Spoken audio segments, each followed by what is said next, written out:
In this video, I'm going to walk through how to set lobby settings for a virtual hearing or anytime you need to set additional security around who is in your Microsoft Teams meetings. As you can see in my view here, I have scheduled a meeting. I'm going to play many different personas here in this video. But this is Deborah. You'll see Deborah here. She's the organizer of the meeting, and she's going to be in control of who is in the meeting and who is not.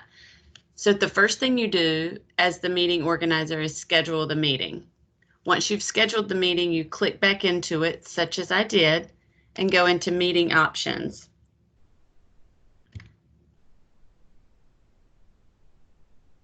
Now, what you do is you adjust this because by default, everyone is a presenter in a Microsoft Teams meeting.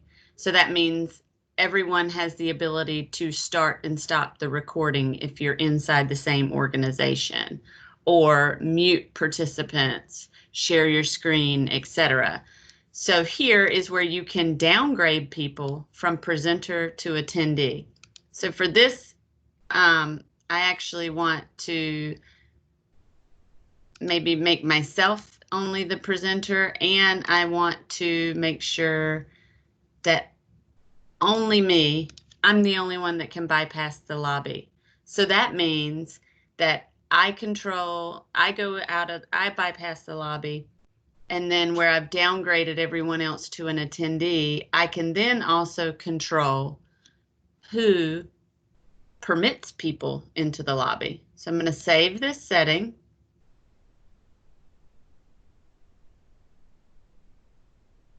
And I'm going to close this. And so now what I'm going to do as Deborah is I'm going to join the virtual hearing. And I'm going to wait for others to join in.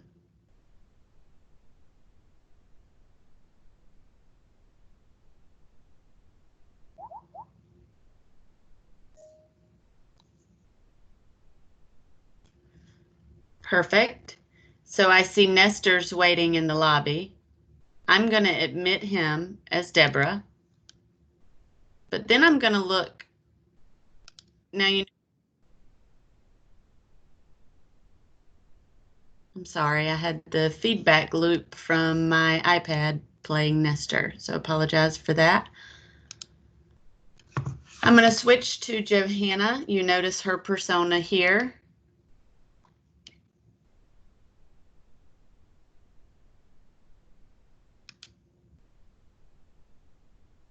I'm going to join, request to join now.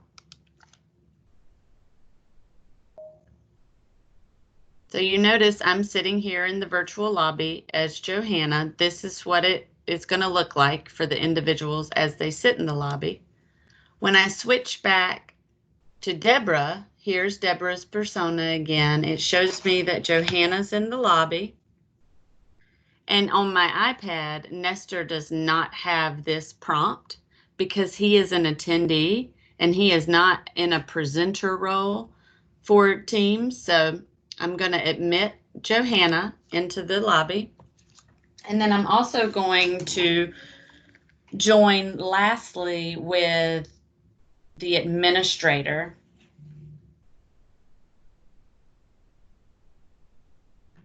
But what I'm going to do is I'm going to switch to Johanna because she again was also an attendee. And if you notice, she does not have any options to admit in the lobby.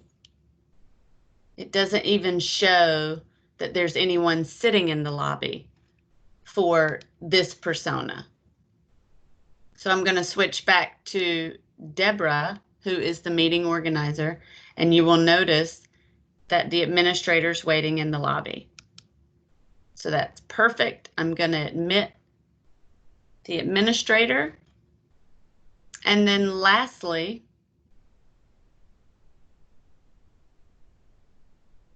I'm going to look.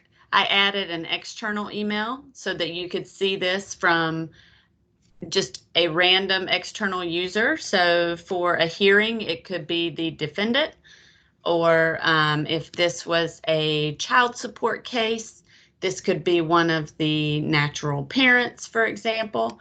This is what it's going to look like when they get the invitation. They simply click join the meeting. And here you just hit cancel. The only reason I'm receiving this prompt is because I have Teams already. So the system recognizes that my computer that I'm using has Teams downloaded on it. But your users who have never used Teams will not get this initial prompt here, but they will see this screen. And so all they do is continue on this browser.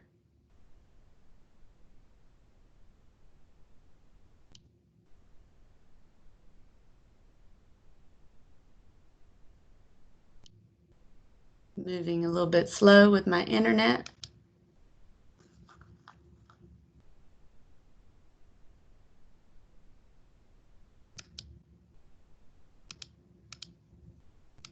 So here I can enter in my name.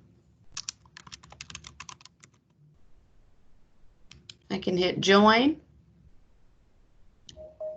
So it's letting me know that I'm waiting in the lobby. I'm going to switch back again and show you as Johanna and any other user, every other user I have for this video tutorial, that we are not receiving the prompts. Only Deborah here, who is the meeting presenter, organizer, and essentially the owner, is able to admit the guest user into the meeting.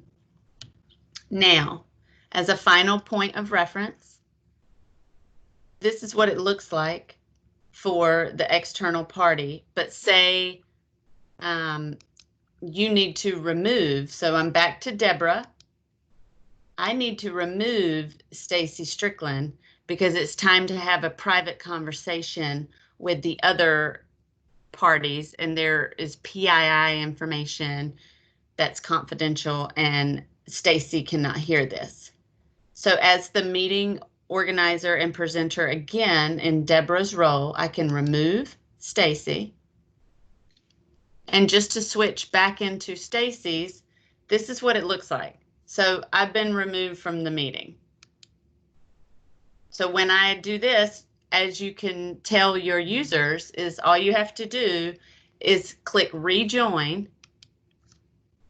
And then what will happen is I will sit back in the lobby for Deborah, and Deborah can then let me in once it is time for my portion of this virtual hearing. And then Deborah can just let me in, and then we're all back into the meeting again.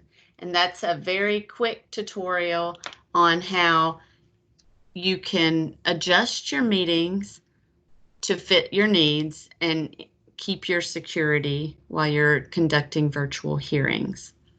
Thank you.